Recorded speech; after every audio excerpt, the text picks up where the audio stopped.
After a year on the road, I thought I'd get tired of traveling. The endless clatter of railways, highways, and everything in between.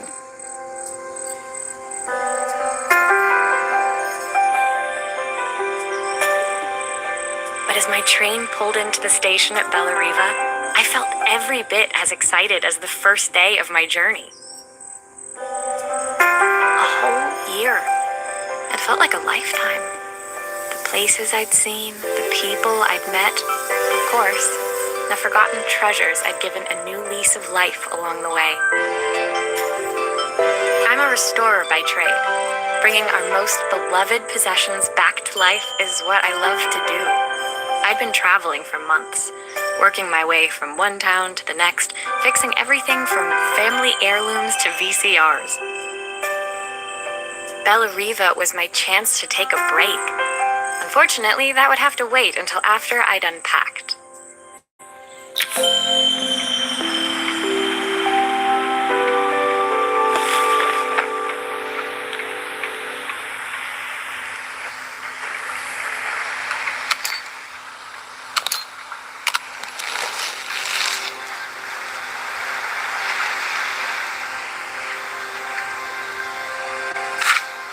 My parents took this after I made my first repair. Seems like a lifetime ago. My favorite overalls. These will never go out of style.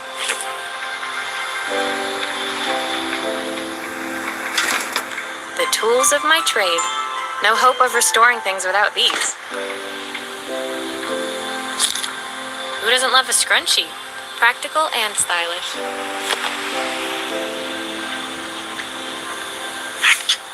Looking forward to taking more close-ups of my fingers with this. I'll hand these out once I'm settled in. Fingers crossed they get me some work. I picked up these sunglasses on my last stop. Hopefully I'm cool enough to pull them off. I saw a guitarist wearing these at a show once. Rock and roll repair woman, at your service.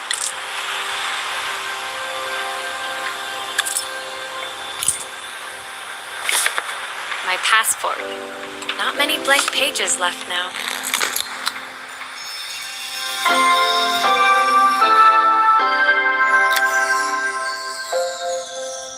Finally, I'd made it to Bellariva. I'd come for the food festival, taking place in a few days' time. After living off TV dinners and instant ramen for the last few months, I was craving a decent meal. Of course, I'd need to earn enough money to pay for it, so I figured I'd head out the next day and find some work. My parents never wanted me to go. They wanted me to stay in their shop and have a simple, stationary life.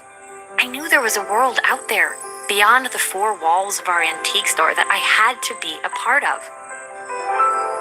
I daydreamed constantly about the weird and wonderful places each of our antiques came from. I loved figuring out their stories, revealing the memories hidden beneath the screws and wires. My story in Bellariva began with a little girl, and a voice she was longing to hear.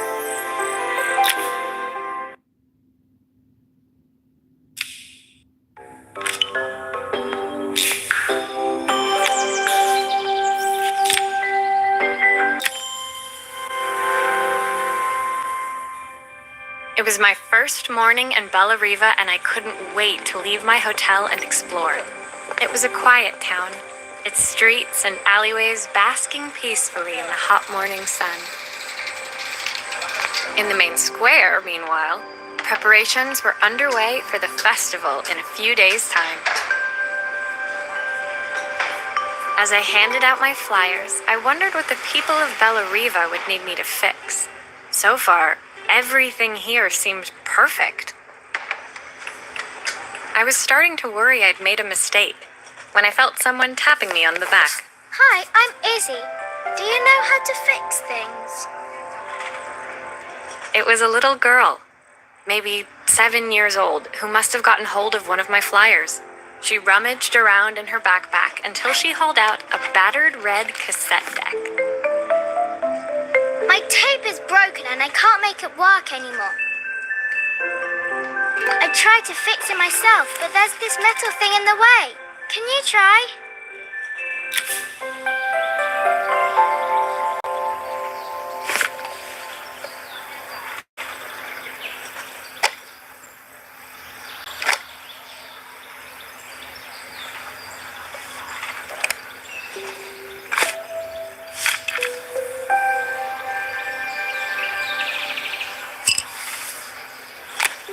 Why did you do that? How did you do that? I didn't see.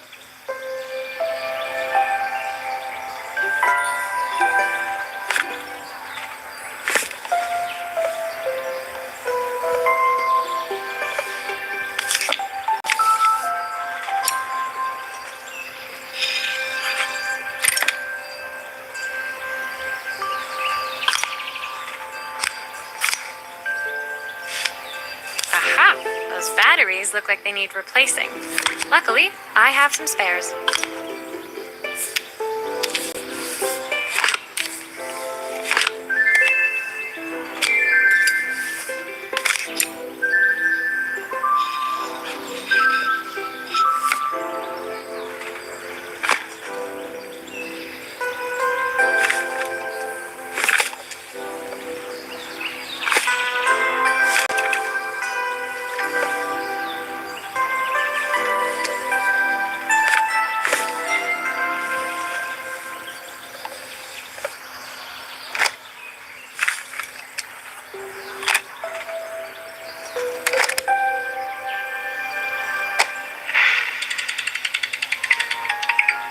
Will you dream a dream for me? If I sit by your side and hold you so tight, know that I will always love you, even though we both know that we must say goodnight. Good night, my darling. When it finished, Izzy picked up the tape deck and tucked it carefully into her backpack. Thanks, Maria. You're the best person at fixing things ever. No problem. Who was that singing? They're very good. It's my mum. She's not here anymore. Izzy trailed off. It was the kind of silence a cassette tape would never be enough to fill. When Izzy's friends called for her, she dug deep into her pockets, looking for something to pay me with. Eventually, she produced a grand total of a stick of gum, 3 mismatched buttons, and a yo-yo. I usually preferred a check, but Izzy looked so serious, I wrote out a full receipt. She seemed like a happy kid, but beneath it all, part of her life had been shattered. Part I wouldn't be able to fix.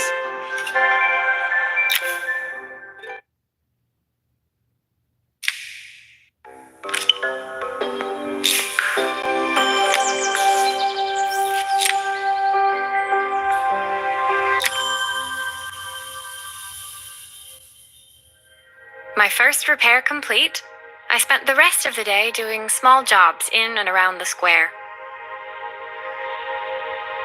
I was exhausted when I got back to my hotel and found a message asking me to make one more visit. The address led me to a quaint little house, a stone's throw from the beach. Bathed in the evening light, it looked beautiful, in spite of its flaking paintwork and chipped tiles. The front door was opened by a harried-looking man, still dressed from a long day at the office. Are you Maria? My name's Joseph. I'm Isabel's father. I'm so sorry she bothered you this morning. Please, come in. I'd like to settle up properly. On the mantelpiece, I saw the remains of a broken statue. Without thinking, I picked up a fragment. Ah, my father's statue. What's left of it, at least. Yet another way I'd have disappointed him.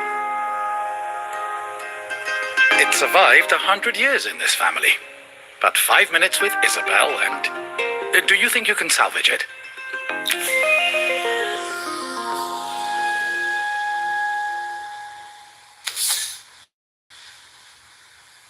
you be able to see the glue afterwards? I don't want people seeing the cracks.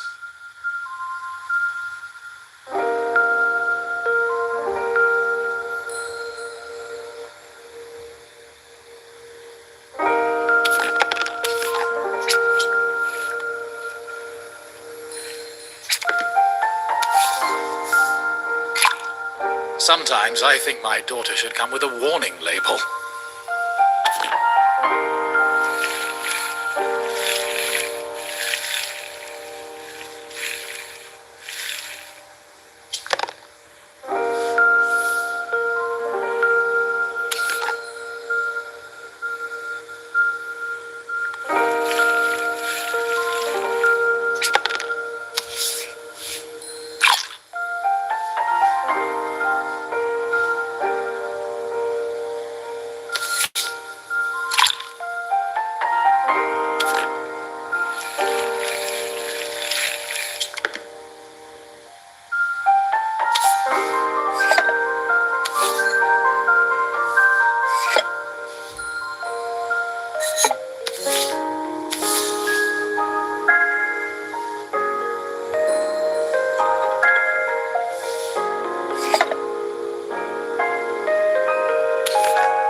Is this glue really strong enough to hold everything together?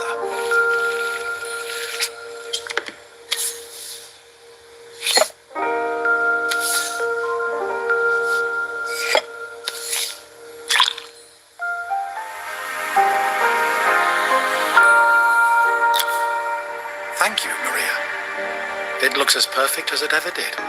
My father wanted me to make something of myself. He didn't have time for anything less.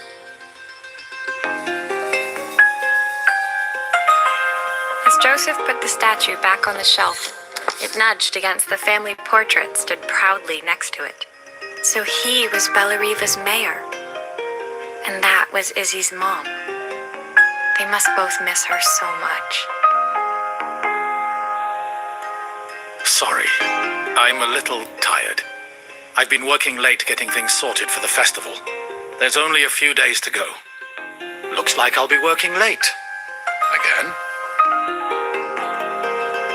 When I told my parents I wanted to leave, they always found an excuse to be busy, to avoid talking about it.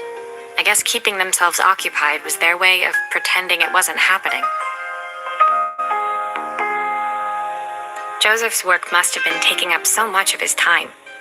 But maybe that was what he wanted. I just hoped he was finding enough time for Izzy, too.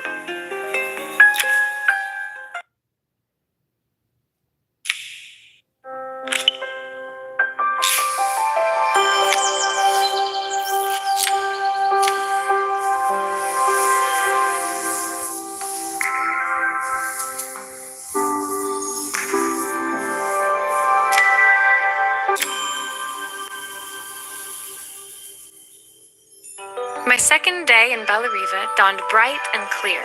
Another beautiful sunny morning. Walking into town, I passed cafes overflowing with customers cradling their morning coffees.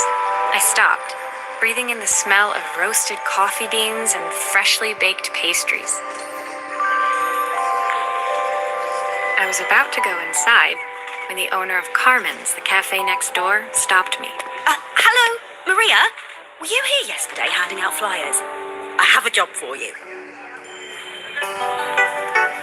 Her place was petite, tucked between its competitors as if hoping they wouldn't notice. Judging by the empty tables inside, though, her potential customers hadn't noticed it either. It's a bit slow today, but we're just getting started. I'm sure it'll pick up soon. As Carmen chatted, she walked over to the counter and returned with an old rotary phone. At least I've got plenty of time to practice my recipe for the festival. It's a new special I've been working on. I was hoping to call my sister for some, seasoning tips, but it won't connect. Can you see if you can figure out what's wrong?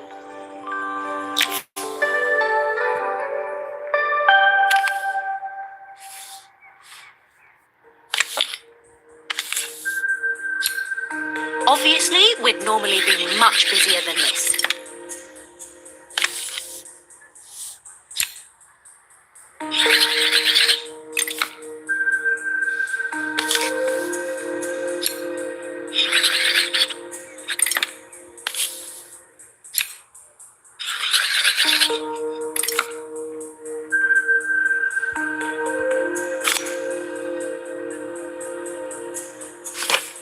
You can fix it, can't you? I can't afford to replace it.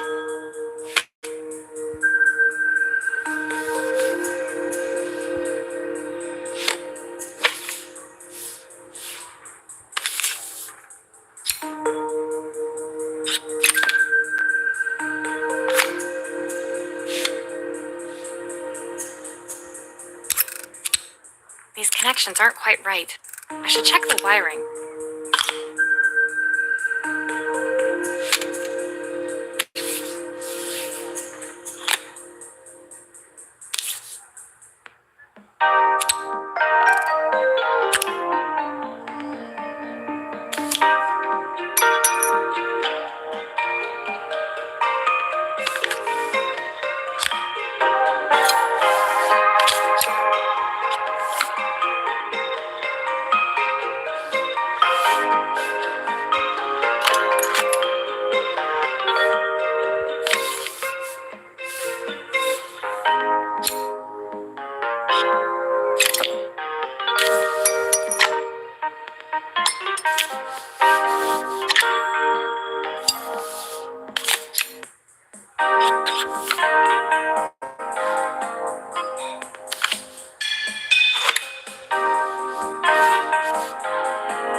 Looks like some of these wires aren't connecting correctly.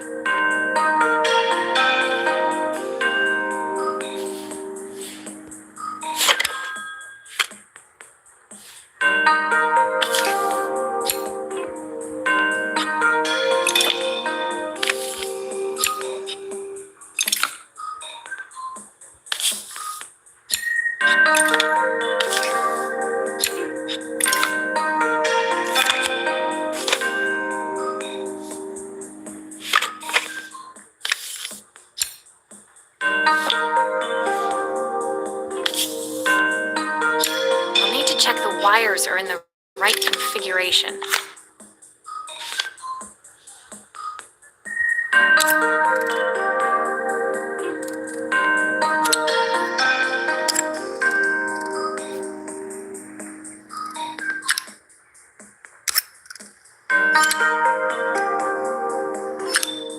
Looks like this new circuit board is all hooked up.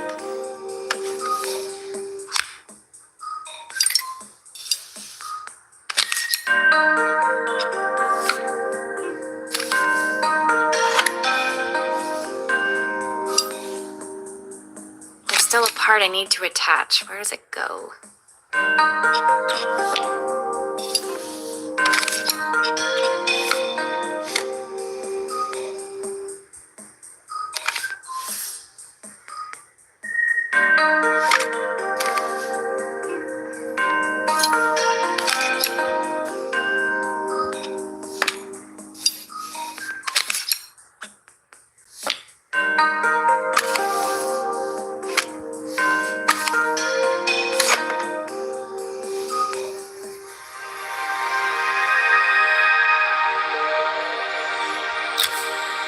When I handed the phone back to Carmen, she seemed almost reluctant to take it from me. So it's all working now, is it? I don't have to leave it to dry or let it cool down? Nope, it's ready to go. It'll be ringing off the hook in no time. That's if I can pay my phone bill anyway. And the rent and the suppliers. Anyway, take a seat and I'll be right with you. Your coffee's on the house. I sat at one of the empty tables, while at the counter, Carmen had started dialing the phone. Hello. How's my favourite sister doing today? As she talked, Carmen became more and more tense. This didn't seem like a call for some cooking advice. I know I still owe you from last time, but I can't afford to take part in the festival if I don't pay. I could almost feel the eye roll at the other end of the line. You don't need to be here, though. Can't you just put the check in the post? When the call ended, Carmen brought me my coffee, her hands trembling. Sorry about that. My sister's decided to fly in for a visit. Oh, God, I have to get ready. Actually, I might have another job for you. Can you come by tomorrow?